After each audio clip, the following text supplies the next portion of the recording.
যেটা আমি মোফাক্কেরুল ইসলাম, যেটা আমার ক্ষুদ্র মতে যে জ্ঞান, সেই জ্ঞানে ইলেকশন কমিশনকে কিন্তু এর দায় নিতে হবে ইমিডিয়েট। কারণ গোটা রাজ্যে এসআইআর নাম করে, এসআইআর সিস্টেমেটিক পদ্ধতিতে চলবে, সবই ঠিক আছে, কিন্তু এসআইআর দ্রুত করার ক্ষেত্রে এআই দিয়ে, আধুনিকতার যুগে মানে এআই দিয়ে যদি কেউ এসআইআর করানোর চেষ্টা করে, স্টাফ না নিয়ে বা মানুষ না নিয়ে, আগে মানুষ বাড়ি বাড়ি গিয়ে সমস্ত ডিটেলস দিত, এখন সিরাজুলের নাম সি দিয়ে, এআই করছে সি দিয়ে, বলে সিরাজুলের নাম সবই জায়গায় এস দিয়েই আছে। এরকম করে বিভিন্ন রকম বিভ্রান্ত, এটা নতুন করে বলার ব্যাপার না। রাজ্যের মানুষ এই বিষয়টাতে, হিন্দু মুসলমান সবাই, রাজ্যের সাধারণ জনসাধারণ এসআইআর নিয়ে ক্ষুব্ধ এবং বিক্ষুব্ধ, যেটাই বলুন না কেন, কারণ এবং খুবই অশান্তিতে আছে। কারণ মানুষ আজকের দিনে 200 টাকা ইনকাম করবে কি করে সেটা নিয়ে ব্যস্ত, তার মধ্যে আবার 14 বার একবার খসড়া লিস্ট, একবার হসড়া লিস্ট, একবার ভসড়া লিস্ট, এই যে বিভিন্ন রকম লিস্ট বের করছে, এই লিস্টগুলোতে কোনো সময় নাম থাকছে, কোনো সময় নাই, তারপর নোটিশ করো, এই করো, এই করো, বিভিন্ন রকম ক্যারিকেচারগুলো করছে।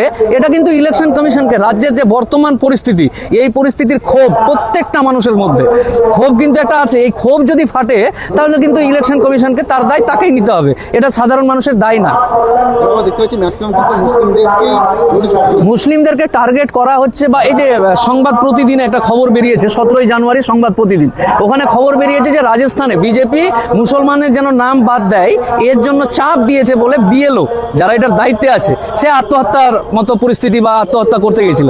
তো এরকম পরিস্থিতি হচ্ছে, এগুলো রাজনৈতিক ব্যাপারটা হচ্ছে, সরকার চলবে নির্দিষ্ট সিস্টেমে বা সংবিধানকে মেনে, নিঃসন্দেহে এটা হবে না কেন, এসআর ভালো জিনিস করুক না, নাম ঠিকানা, বাপের নাম, 14 গোষ্ঠী, এগুলো দেখুক, কিন্তু এটা দেখতে গিয়ে ইন্টেনশনালি যদি কোনো রকম মুসলিমদের হয়রানি করার চেষ্টা করে বা কোনো হিন্দুদেরও হয়রানি করার চেষ্টা করে, অনেকে এরকম আছে। শুধু মুসলিম, দেখুন এক হাতে তালি বাজবে না, ঠিক তেমনই একাই কোনো গোষ্ঠীকে চাপ দিতে গিয়ে তখন নিজের মধ্যে অটোমেটিকলি যে আমার হিন্দু ভাইরা আছে তাদেরও নাম চলে আসছে। তো এরকম করতে গিয়ে প্রত্যেকটা ইয়েতে, ব্লকে বা বিডিও অফিসে বিভিন্ন রকম হয়রানি।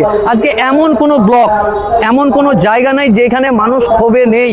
প্রত্যেক দিন হাজার হাজার মানুষ, কোটি কোটি মানুষের নাম বাদ দেওয়ার কথা বলছে। এর আগে একজন গবেষক মানিক ফকির বলে তারা বলতো, তখন আমরা ভাবতাম যে মনে হয় পাগলের মতন প্রলাপ বকছে, কিন্তু না, পরবর্তীতে দেখা গেল এসআইআর এর উদ্দেশ্য এবং এসআইআর যে ইন্টেনশনালি যখন কোনো একটা ধর্মকে টার্গেট করবে এবং এটা থেকে ভোটার কার্ড বাদ দিয়ে ডিভোটার করে সামগ্রিক দিক থেকে দাস বানানোর চেষ্টা করবে, আর মানুষ এটাকে মেনে নিবে।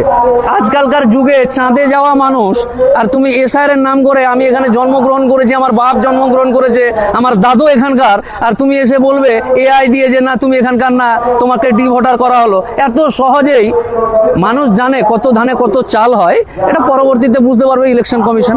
আপনি কি বলছেন আন্দোলনের তীব্রতা অলি গলি থেকে শুরু করে, এলাকা, পাড়া, প্রতিবেশী থেকে শুরু করে ব্লক, জেলা, রাজ্য, দেশ, এই আন্দোলন সামলাতে পারবে কিনা তার জন্য প্রস্তুত থাকুক। কেন? আমার বাপ এখানকার, আর কিভাবে প্রমাণ দিতে হবে? 62 সালের দলিল দেখাচ্ছে না, এখানে তো আকার ফুল স্টপ, একার বাদ আছে, উমুক আছে, তুমুক আছে, এরকম কোনো ব্যাপার নেই। আমার একটা ফুল স্টপ কোথায় ছুটে গেছে, আগের দিনে কি হতো, জনগণনার সময় একটা লোক বাড়িতে এসে কাগজ নিয়ে বসলো, হ্যাঁ রে তোর বাপ কোথায় রে, অমুক জায়গায়, তোর বাপের নাম কি, অমুক, এই বলে দিল, ওইটাই লিখে নিয়ে চলে গেছে। এখন কাগজপত্র এবং এর যুগে তুমি যদি ফুল স্টপ আর আকার একারের জন্য নাম বাদ দাও, তো বাবা তুমি তৈরি থাকো ইলেকশন কমিশন।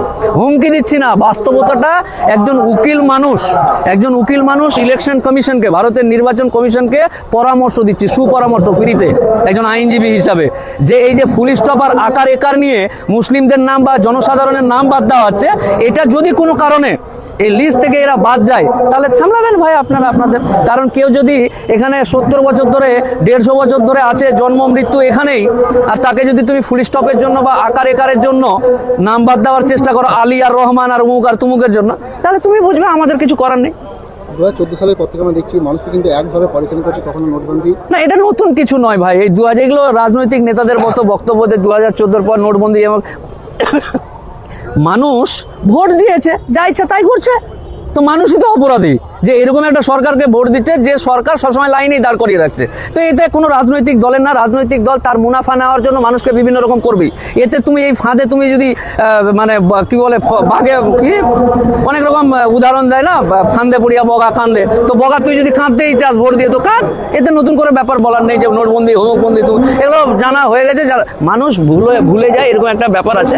তো এটাই কিন্তু শেষ এসআইআর, এই যে মানুষের হয়রানি করা, বাপের বাপের নাম নিয়ে আয়, দাদুর নাম নিয়ে আয়, এনআরসি, এই হেনা তেনা বেনা বিভিন্ন রকম, এটাই শেষ। এবং সরকার বা নির্বাচন কমিশন বা যে রাজনৈতিক দলগুলো দেশ বা রাজ্য চালাচ্ছে তারা বুঝতে পারেনি এখনো যে লাস্ট পেরেক এটাই। এসআইআর এর নাম করে যে টানাটানি করা হচ্ছে এটা কিন্তু লাস্ট পেরেক। আর এইতে মানুষ এর আগে হিটলার বা বিভিন্ন রকম ব্যাপার স্যাপারগুলো আছে, আন্দোলন গণ আন্দোলন বিভিন্ন রকম ব্যাপার স্যাপারগুলো আগামী দিন অপেক্ষা করছে। আমি ফ্রিতে পরামর্শ দিলাম নির্বাচন কমিশনকে যেন অতি দ্রুত বিষয়গুলো আন্তরিকতার সাথে এবং সিস্টেমেটিক্যাল অনুযায়ী করে, কোনো রকম ইন্ধন ছাড়া। আপনার কি মনে হচ্ছে না মুসলমানদেরকে কোনোভাবে কি ভোটার করতে চাইছে, মুসলমানদের ভোটাধিকার কেড়ে নিতে চাইছে? মুসলমানদেরকে ডি ভোটার করবে কার বাপের ক্ষমতা? আমার বাপ দাদু 14 গোষ্ঠী এখানে জন্ম হয়েছে, তুমি 3 দিনের বৈরাগী এসে বলবে তুমি ডি ভোটার, আর ওটা আমি মেনেও নিব। মানে মুসলমানদের রক্ত রক্ত নাই, পুজ হয়ে গেছে নাকি? বললেই হয়ে গেল, পুজ হয়ে গেছে রক্তটা।